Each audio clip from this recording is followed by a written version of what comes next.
Chers psychonautes, bienvenue dans ce nouveau thème, Écrire sa légende personnelle numéro 2, qui, comme son nom l'indique, est la suite d'un thème qui existe déjà sur la plateforme Psychonautes, qui s'appelle Écrire sa légende personnelle. Et c'est un thème qui a eu énormément de succès, et en fait il y avait plein de choses, plein d'idées qu'on avait autour de ce thème, donc ça nous a permis d'en construire une suite, et vous allez voir, on va vous embarquer dans une aventure assez étonnante. Et pour ce thème, on se retrouve aussi dans un nouveau décor. On avait envie de voir un peu plus loin pour ce décor et que ça crée vraiment déjà une ambiance qui va vous donner envie de vivre cette véritable aventure intérieure. Vous allez voir qu'en fait, c'est un vrai roman qu'on vous a préparé pour ce thème. J'espère vraiment que le nouveau décor va pouvoir vous ouvrir votre horizon. Comme Kevin vous l'a dit, si vraiment vous n'avez pas encore fait le premier thème, écrire sa légende personnelle, coupez la vidéo ici, allez l'expérimenter et revenez nous voir juste après. Parce qu'il va y avoir des spoilers, on va commencer à un peu parler en fait du premier thème pour vous introduire le deuxième thème. D'une certaine façon, c'est comme la suite d'un film. Vous allez là vivre la suite d'une aventure, qui, vous allez voir, va vous amener par pas mal d'émotions différentes. On ne va pas vous décrire tout ce qui va se passer, parce que c'est un peu comme un livre. Si on vous donnait tout le contenu, évidemment, ça n'aurait plus beaucoup de sens, il n'y aurait plus les surprises, il n'y aurait plus les découvertes.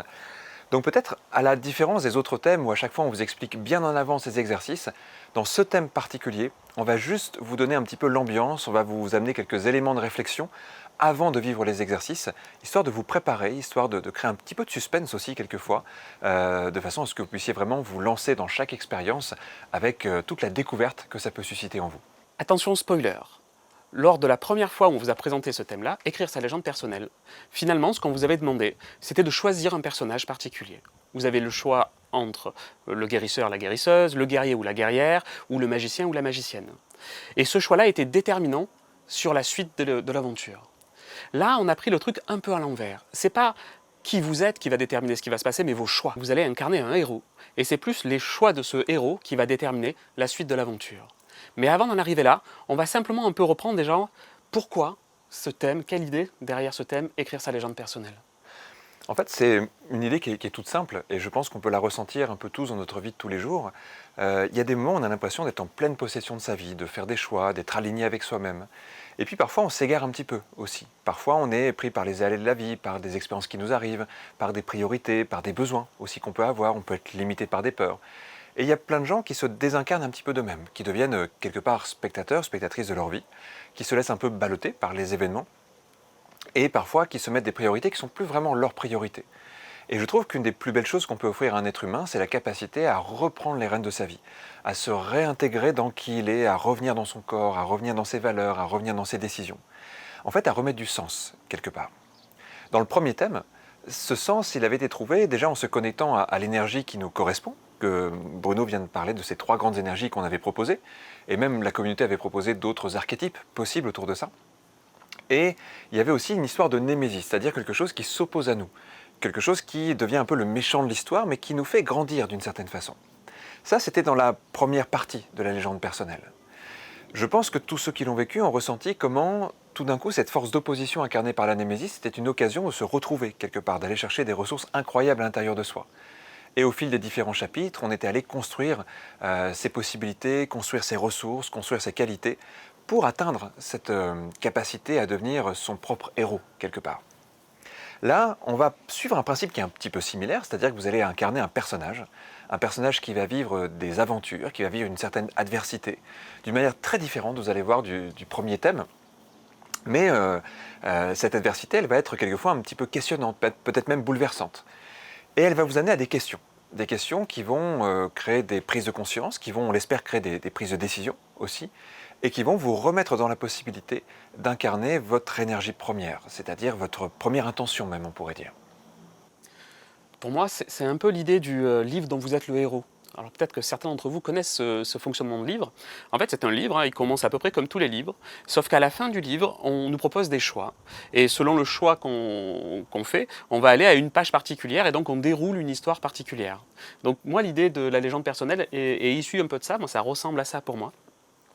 Et c'est cette idée un peu étrange qu'en fait, à n'importe quel moment, je peux faire un choix qui va complètement déterminer ma vie. On est dans l'idée de l'hypnose. Et dans l'hypnose, certains d'entre vous ont déjà fait des choix et peut-être que d'une certaine manière, ce choix-là est fait et c'est trop tard. Et ce que vous auriez pu découvrir si vous avez fait un autre choix, ce n'est plus présent, ça n'existe plus dans cette réalité-là. Mais ça, c'est lorsqu'on parle sans hypnose. Avec l'hypnose, on peut réexpérimenter ce chemin-là, au moins de manière métaphorique, Mais l'hypnose et les états modifiés de conscience ont vraiment cette qualité d'aller chercher quand même l'expérience de tout ça comme si elle était réelle. Donc je vais venir me réenrichir de choix que je n'ai pas fait à un moment de ma vie. Je vais pouvoir presque capter une expérience que je n'ai pas vécue, mais que j'ai vécue métaphoriquement dans mon esprit. Et c'est vraiment pour moi ce qui me motive le plus dans cette idée de légende personnelle avec le début que vous avez déjà fait et la suite qu'on vous propose et qu'on a hâte de vous présenter. On va vous donner quelques indications sur la manière de vivre ce thème. Déjà, il y a 5 chapitres. On va vous proposer d'espacer un petit peu les chapitres, de prendre au moins quelques jours entre chaque, parce que l'idée, ça va être de vivre les expériences et de voir ensuite comment elles se reflètent dans votre vie. Ces expériences, elles seront des expériences intérieures, mais normalement, elles vont créer plein de symboles et plein de liens avec votre aventure de vie. Vos choix, les passages dans lesquels vous êtes en ce moment, on est souvent dans des étapes de vie, il y a peut-être des décisions à prendre, il y a peut-être des prises de conscience qui se créent en ce moment dans votre vie. En plus, souvent, quand on travaille sur ce genre de choses, eh bien, on regarde sa vie avec un regard qui est inspiré, tout simplement, qui est un peu renouvelé par les expériences. Donc ça, c'est la première indication, c'est prendre du temps entre les chapitres. Ça serait un peu dommage de les enchaîner. La deuxième chose aussi, c'est vraiment de vous laisser surprendre. Il y a des moments où on va vous proposer des choses qui seront peut-être un petit peu inattendues. Et vous savez, quelquefois, il y a 2 façons de prendre l'inattendu. Il y a parfois une tendance à vouloir résister un petit peu, rester à l'extérieur et se dissocier. Et puis, il y a ceux qui, au contraire, vont vraiment plonger dans la proposition, la vivre à fond, avec curiosité, pour voir comment ça fonctionne et vers quoi ça nous entraîne. Et évidemment, on a plutôt tendance à vous conseiller la deuxième partie. Faites-nous confiance, même s'il y a des choses qui sont un peu surprenantes, même s'il y a des passages par lesquels on va vous amener et qui ne sont pas toujours très confortables, ce sont des étapes normales. Et pour prendre une comparaison, c'est un petit peu comme dans un film. Si tout est un long fleuve tranquille, le film n'est pas très intéressant. C'est parce qu'il y a de la tension, c'est parce qu'il y a des moments d'attente, c'est parce qu'il y a des moments d'interrogation, qu'il y a après du soulagement, qu'il y a après de la récompense, qu'il y a après de la solution. Bref, c'est la question de la tension intérieure de l'histoire qui va être intéressante. Donc on vous invite vraiment à découvrir ces passages-là, à découvrir ces étapes avec beaucoup d'ouverture et beaucoup de curiosité. Ce que je vais vous demander, c'est de refaire les exercices plusieurs fois. Pourquoi ? Tout simplement parce que notre cerveau, la première fois que vous allez faire votre exercice, peut-être que l'exercice va vous sembler plutôt réel. Mais au fur et à mesure où vous allez le faire de plus en plus, cette réalité va se construire de plus en plus et votre cerveau va vraiment réagir comme si c'était le cas, comme si c'était réel. Les émotions vont être palpables presque, ressenties. Et ça, c'est le fait de refaire plusieurs fois les exercices. Donc je vous encourage vraiment à le refaire. Vous aurez comme d'habitude des introductions à chacun des chapitres. Par contre, vous n'aurez pas de conclusion. Tout simplement parce qu'on ne veut pas spoiler l'histoire, on veut vraiment vous réserver toute la surprise possible. Donc on vous a préparé des belles intros, plutôt hypnotiques, qui vous mettront déjà dans le bain, mais pas de conclusion. Vous aurez une conclusion générale à la fin.